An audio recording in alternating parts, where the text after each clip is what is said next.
Wouh. J'aime les nouvelles qui nous viennent du Sénégal. Oh my God. Les nouvelles du Sénégal, là, ça m'intéresse énormément. Vous savez que partout où je vois le leadership, partout où je vois un leadership influent, un leadership de distinction, un leadership humanitaire qui tient compte de l'être humain, ça me touche, ça me parle beaucoup. Alors, dernièrement, j'étais en train de regarder la cérémonie d'investiture du président avec ma mère. Et ma mère m'a fait remarquer quelque chose de particulier. Elle me dit, est-ce que tu sais que ce président appelle l'un de ses ministres papa? Je dis, hein? Elle me dit, oui, il appelle l'un de ses ministres papa. Et puis je regarde, je me rends compte que le ministre de la Santé et de la Prévention, officiellement, on l'appelle Papa Biram Diaye. Et je dis, waouh, maman, ça c'est puissant. Elle me dit, oui, lorsque tu vois une autorité, lorsque tu vois un jeune qui prend une autorité et qui est assez humble pour appeler publiquement son subordonné, voilà, papa, même si c'est son aîné en âge, il faut comprendre que c'est une personne qui a de grandes valeurs.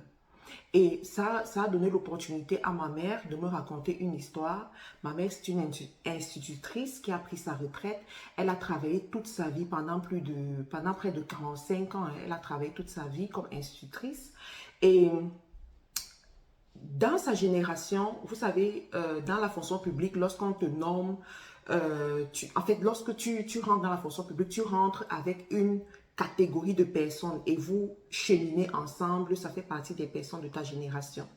Donc, à un moment donné, dans l'école où elle enseignait, il y a eu une nomination d'un nouveau directeur et c'était un jeune qui aurait pu avoir l'âge des enfants, des parents qui sont enseignants dans cette école. Et lorsque le nouveau directeur est arrivé, avant qu'il n'arrive, les enseignants entre eux, qui étaient des parents, qui étaient déjà des parents, des grands-parents même, se discutaient entre eux et se disaient que pourquoi est-ce qu'on leur a fait ça? Pourquoi est-ce qu'on n'a pas choisi un directeur parmi eux qui a leur tranche d'âge? Pourquoi ils vont se révolter? Ils ne vont pas collaborer? Ben, ils étaient fâchés, quoi. Et ils s'apprêtaient à se révolter pour montrer à l'administration qui avait nommé ce nouveau directeur leur mécontentement. Alors, je ne sais pas comment est-ce que le nouveau directeur a fait. Apparemment, il a senti que le climat n'était pas propice pour accueillir son leadership. Il a senti que le terrain était miné. À la première réunion de prise de service, lorsqu'il se réunit avec ses enseignants qui sont ses subordonnés, il les appelle tous papa. Lorsqu'il veut s'adresser à eux, il dit « Oui, bonjour papa, bonjour maman, bonjour et tout et tout ». Et du coup, il les a neutralisés. Du coup, il les a fait abandonner leurs armes. Et ma mère, quand elle me raconte cette histoire, elle me dit, lorsqu'il a fait ça, eux tous, ils étaient surpris, ils se regardaient entre eux que, mais attends, s'il nous appelle papa, ça veut dire qu'il nous considère. Ça veut dire qu'il n'est pas ici avec des grands galons, qui vient commander, qui vient montrer, voilà et tout. Et tous ceux qui avaient prévu être en révolte sont devenus les plus grands collaborateurs, les plus grands partisans de ce nouveau directeur. Et c'est comme ça qu'il a passé un très bon mandat dans cette école publique et puis tout s'est bien passé. Quand ma mère m'a raconté cette histoire, je me suis dit, waouh, le leadership, vraiment, ça passe souvent par des petites choses, des petites subtilités qu'on pourrait négliger, qu'on pourrait abandonner. Pourtant, c'est tellement important. Dans nos cultures africaines, c'est important de donner, de valoriser les gens dans la façon dont on les appelle. Ici au Canada, tu ne verrais pas ça, une chose pareille. Oh non, non, non, non, pas du tout. En Occident, là, tu ne verrais pas une chose pareille. En Occident, on va t'appeler par ton prénom et c'est correct, tout le monde est OK avec ça.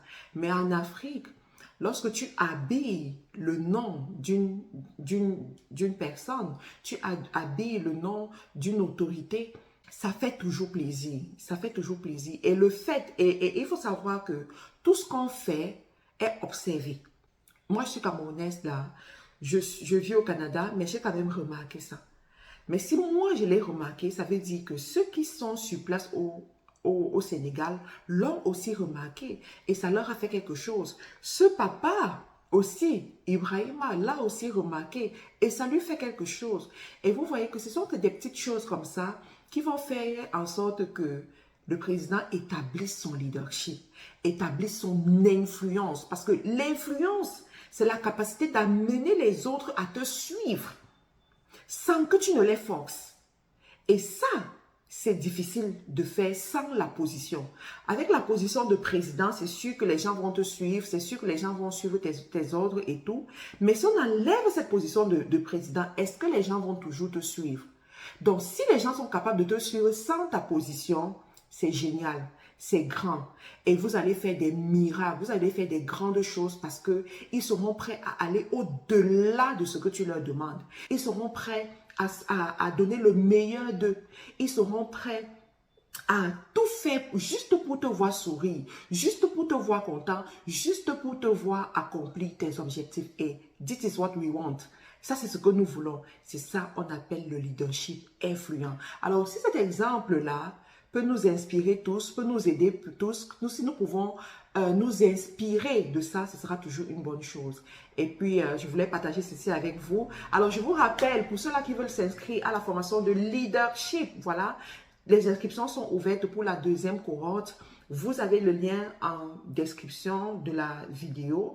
Il faut savoir que cette année, nous aurons un voyage d'affaires que nous allons faire dans un pays où lorsqu'on va dans ce pays, on n'est plus jamais pauvre de sa vie. Plus jamais, d'accord? Donc, je vous donnerai plus d'informations au fur et à mesure parce que je suis en train de préparer pas mal de choses avec les hommes d'affaires et les femmes d'affaires de ce pays, avec les fournisseurs, les usines de ce pays-là parce que l'objectif, c'est d'aller avec des personnes qui vont lancer des grands business, lancer des grands commerces pour contrôler des marchés, en fait, des grands marchés. Donc, pour ceux qui sont intéressés, allez-y dans la description de la vidéo et puis inscrivez-vous. Hein, ne perdez pas le temps, je prends très peu de personnes pour cette formation.